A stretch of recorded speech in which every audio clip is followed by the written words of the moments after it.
me chamo Joselito, sou o pai de Maria Gabriela, ela tem 8 meses e ela foi acometida com microcefalia congênita do Zika vírus.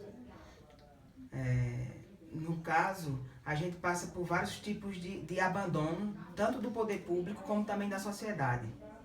Porque essa epidemia do Zika vírus, ela é a falta do respeito do poder público para conosco, principalmente na questão de saúde pública, questão de contraceptivo, que não existe isso em cidade do interior. Existe sim em cidade de elites, cidade de uma população maior. A gente não tem acesso a DIU, a gente só tem acesso a mini pílula, né, Carol? Que foi por isso que ela engravidou, que não foi planejado.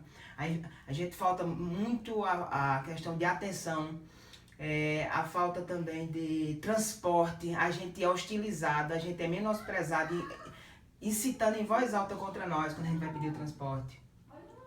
Se a gente vai ligar para a Secretaria de Transporte, ela grita aos gritos: olha, meu filho, eu não tenho obrigação de receber ligações fora do expediente, desde que Carol sai de 7 horas da manhã para o tratamento, chega de 1 hora, 2 horas, são 5 horas desperdiçadas. Por que digo?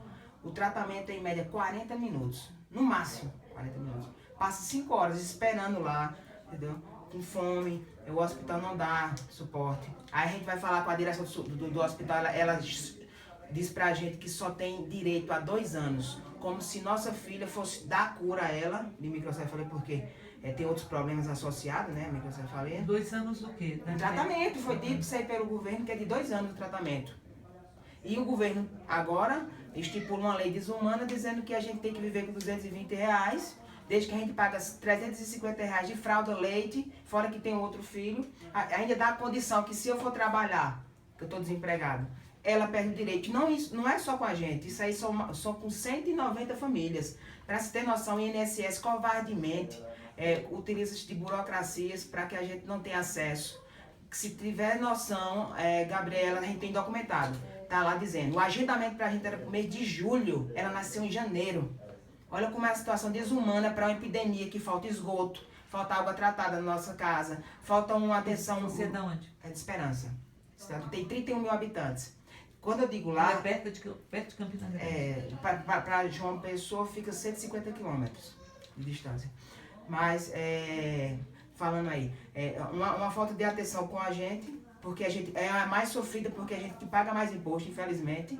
Então, não existe justiça, a balança sempre vai pender para o lado mais fraco, que é a gente.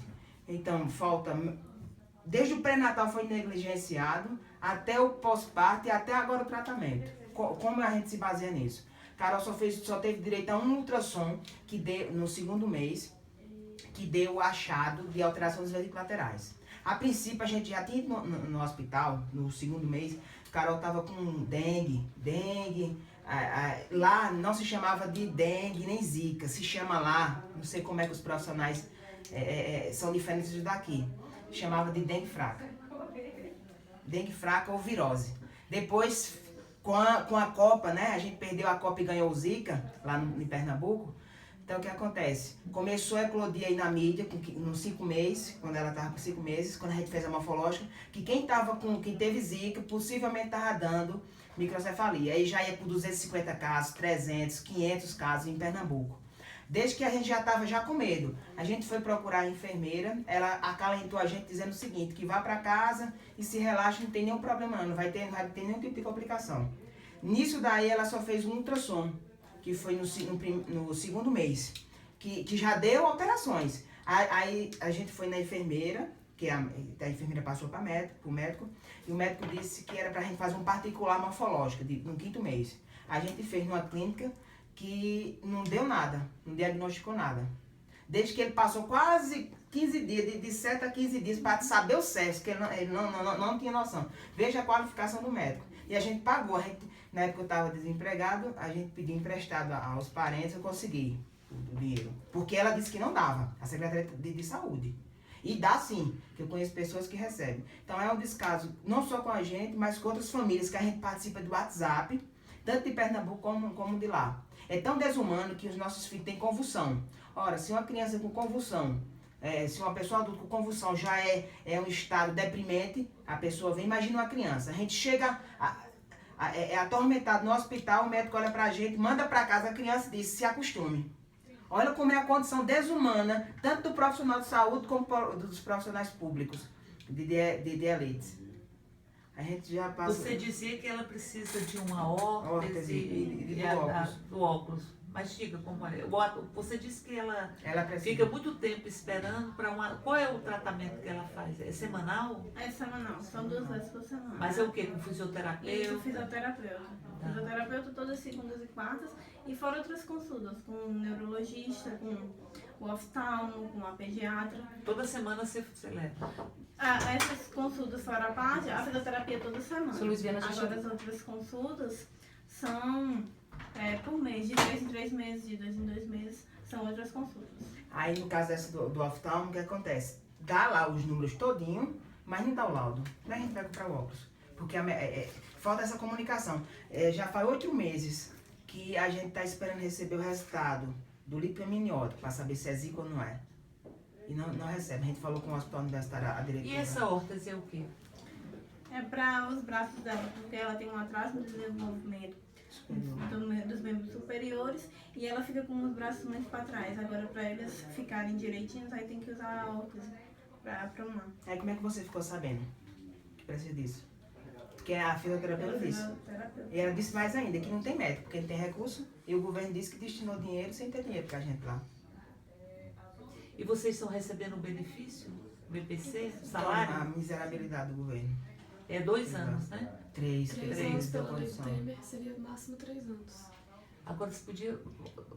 Conte aí como é que vocês estão... A ação do Supremo, nós da ANIS ingressamos, na verdade nós participamos da coordenação da elaboração da ação que foi proposta pela Associação Nacional dos Defensores Públicos ao Supremo Tribunal Federal na semana passada para a proteção de direitos nessa situação de violação da epidemia do vírus Zika. E aí, basicamente, são 5 pedidos, né? Ela é uma ação longa e complexa, porque ela busca abarcar todos os diferentes cenários de violação de direito possíveis, né? Então, desde o primeiro pedido, que é o acesso à informação, que é o acesso básico, né? A todas as famílias, mas também a todas as mulheres e meninas adolescentes em idade reprodutiva, que precisam ter acesso à informação sobre a epidemia, sobre os riscos conhecidos e desconhecidos dos efeitos do Zika, né? Isso já é reconhecido internacionalmente, que o acesso à informação ele envolve os riscos que já se sabe e aquilo que não se sabe, né? Que isso tem que estar disponível, uma linguagem completa, acessível à população, nos postos de saúde, em todas as formas possíveis.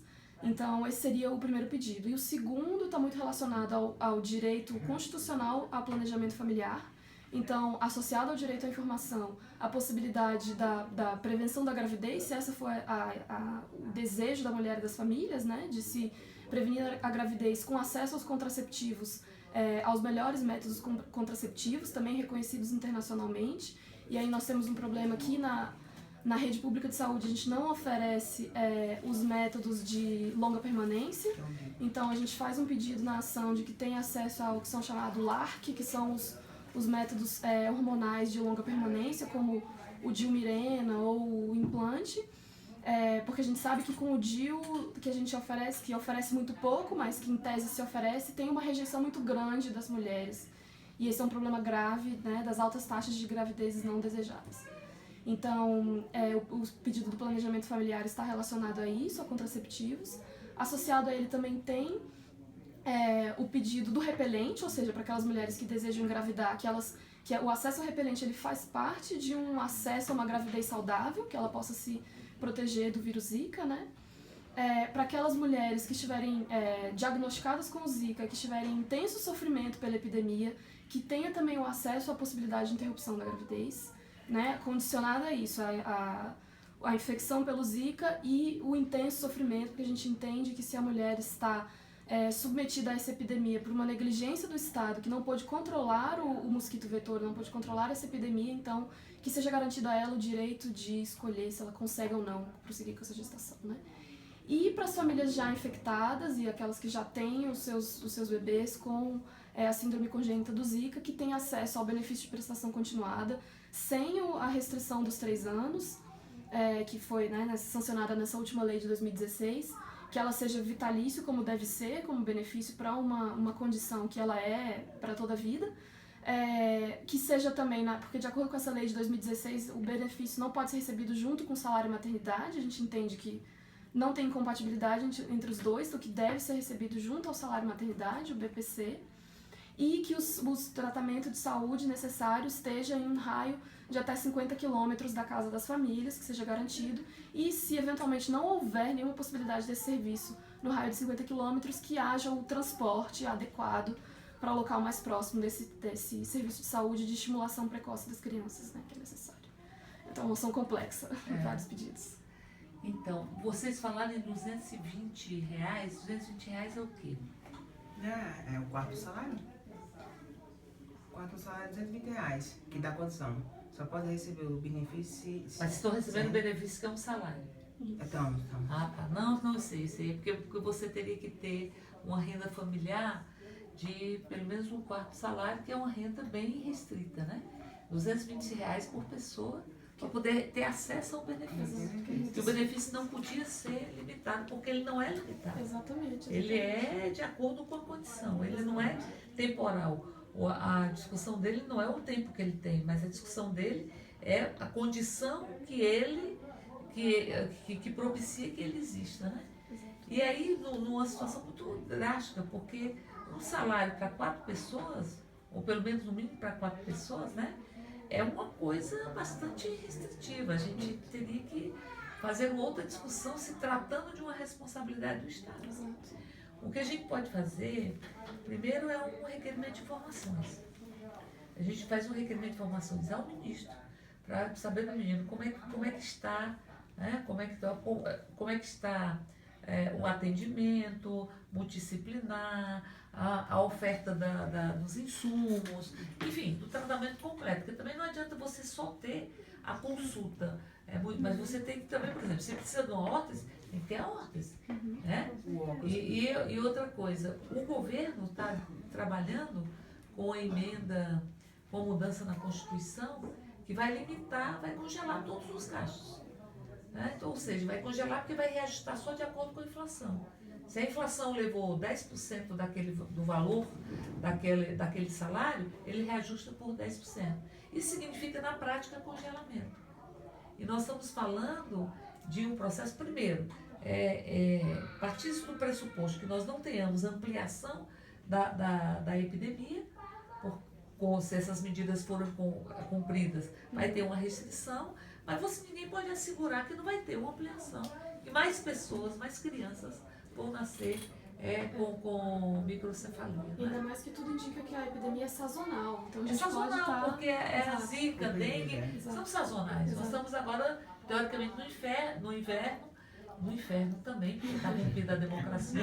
Mas, enfim, tem no verão, que está chegando, a tendência é que se propague.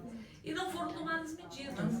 Você não divulgou, não ampliou a informação, você teve uma febre, digamos assim. Isso saiu em toda a imprensa, tentou-se utilizar a dor das famílias para poder alimentar um golpe contra a Dilma, que em verdade foi isso, por isso teve tanta divulgação. Mas depois, afastada, Dilma sumiu. Ninguém fala mais nada sobre eles, como se não tivesse as pessoas, os meninos e meninas que ficaram carregando no seu próprio corpo e na sua própria vida, para todo sempre, a incompetência e a culpa do próprio Estado. A gente vai fazer vamos fazer um requerimento de informações para o governo explicar. O segundo é que eu acho que a gente vai fazer uma audiência pública, sabe? Porque para a gente fazer um balanço do que foi feito. A gente fez uma comissão geral aqui, teve várias audiências públicas. Então vamos fazer um balanço do que, de como as famílias estão sendo tratadas. E a gente pode fazer, assim, chamar vocês para que vocês estejam à mesa. Vocês também podem solicitar para a Comissão de Legislação Participativa, que aí são as entidades que solicitam. Então vocês solicitam